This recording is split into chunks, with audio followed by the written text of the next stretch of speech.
How do you change your life in less than a year? I'll go first, and it is not what you think. So in November or December of 2023, when I'm usually enjoying like baking, decorating, doing all the holiday stuff, I found myself really hitting a manic low in my life.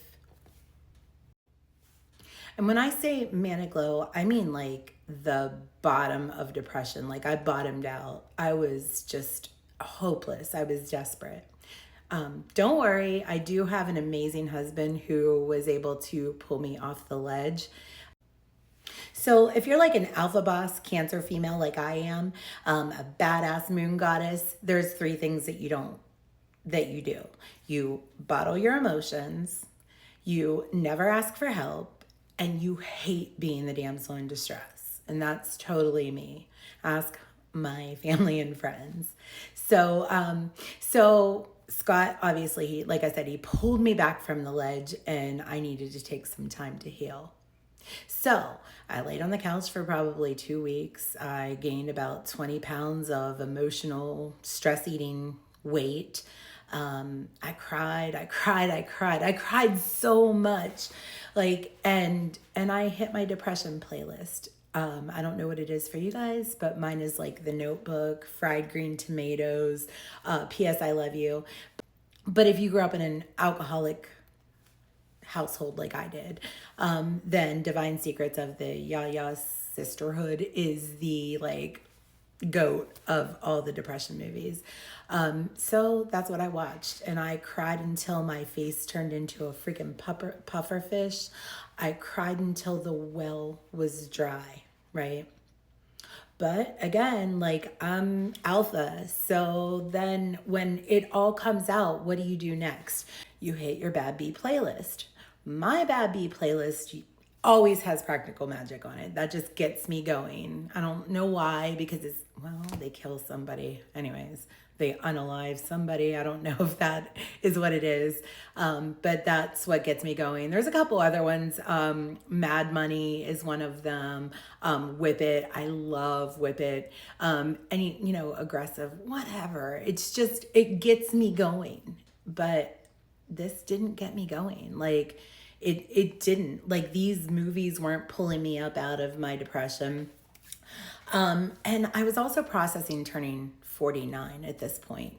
So my birthday just passed. You guys, the couple of you that follow me know that I just turned 49, and I was like so stoked about it, because if you're that kind of spiritual, you believe that every 7 years is a major change in your life. And so I'm like, here I am. I've been an empty nester for 2 years. Which is cool. Like my kiddo is doing great. Like, I have one daughter that's not, and we'll talk about that in another, story, but my youngest, my baby's doing fine. She's making her way in the world, figuring out what she wants to do. We had bought our first home. We had bought our first brand new car. Again, I said, my husband's amazing. I should have been happy, but I wasn't. And every morning during this, I was waking up and I was telling Scott, like, I feel like an alien. I don't feel like I belong here. This is not my life. It's just not my life. And I couldn't figure out how to pull myself out of that.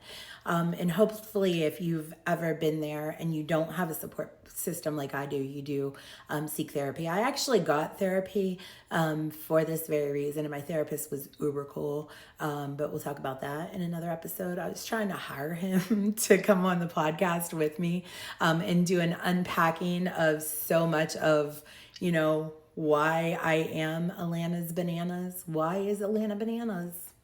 There's a lot of reasons, and we'll get to them if you guys get to know me and stick with me. But anyways, this one morning I decided that I was going to lay on the couch and just, it was coming up that this was like the end. I was having to go back to work that following Monday. And so for whatever reason, I decided to turn on the Jelly Roll documentary, Save Me. And mind you, this is like December, at this point, and the documentary had already been out since May. And I love Jelly Roll's music. My husband and I have been listening to it for years. We've been putting it in jukeboxes at dive bars for as long as I can remember, just to make sure, when he was up and coming. No, not that we had anything to do with it. Let me be clear on that. I'm just saying, like, we were wildly supportive of Jelly Roll's music.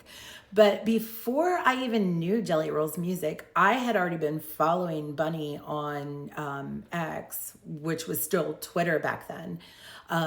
She was, for whatever reason, my obsession for like 2 years. I was there, when they had broken up. I cried with her. Scott and I were going through some things at the same time. And I felt like we were soul sisters. So, fast forward a couple years later to where I was in this journey, and I'm watching the documentary, and I start to bawl again, like 5 minutes in, and I'm bawling.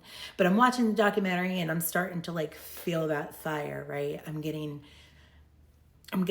hyped up for some reason. Like, things started just popping off in my brain. Oops, sorry. I just moved the whole camera. I was excited.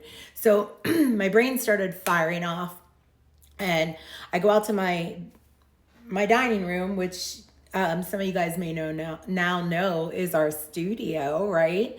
So I come out to the dining room and I grab my notebook and I go in and I'm like writing down all these ideas. I wrote a whole song, guys, a whole song for my son that died in 2010. It's been in my brain for a while and I couldn't get it out. I didn't know what the theme of it was going to be, but I have it. If anybody wants the lyrics, I'm looking to collaborate with somebody on that. But regardless, so I feel the fire. And I feel like it was like this documentary that was stoking that fire, right? But that wasn't even the craziest or the best part of it. There was something that Bunny said in the documentary that just, I broke down. Like, I had a freaking complete, like, angry at everybody, love everybody, I want to make a difference, kind of fired up.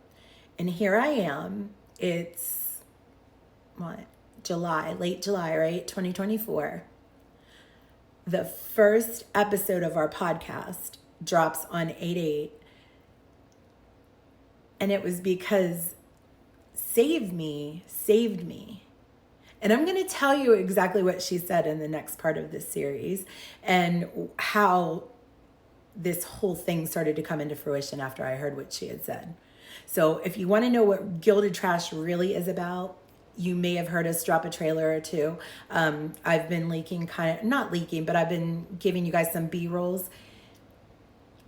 There's a reason it's called Gilded Trash. There's a whole feeling behind it. There's a whole story behind it. And I am not a clout chaser. Like, I'm not trying to ride Bunny's coattails at all. I truly look up to her. I think she is one of the baddest business women I've like in my generation. Love her. But she truly did get me here, and she doesn't even know it. And again, I'll tell you guys why in the next part. Thanks for listening.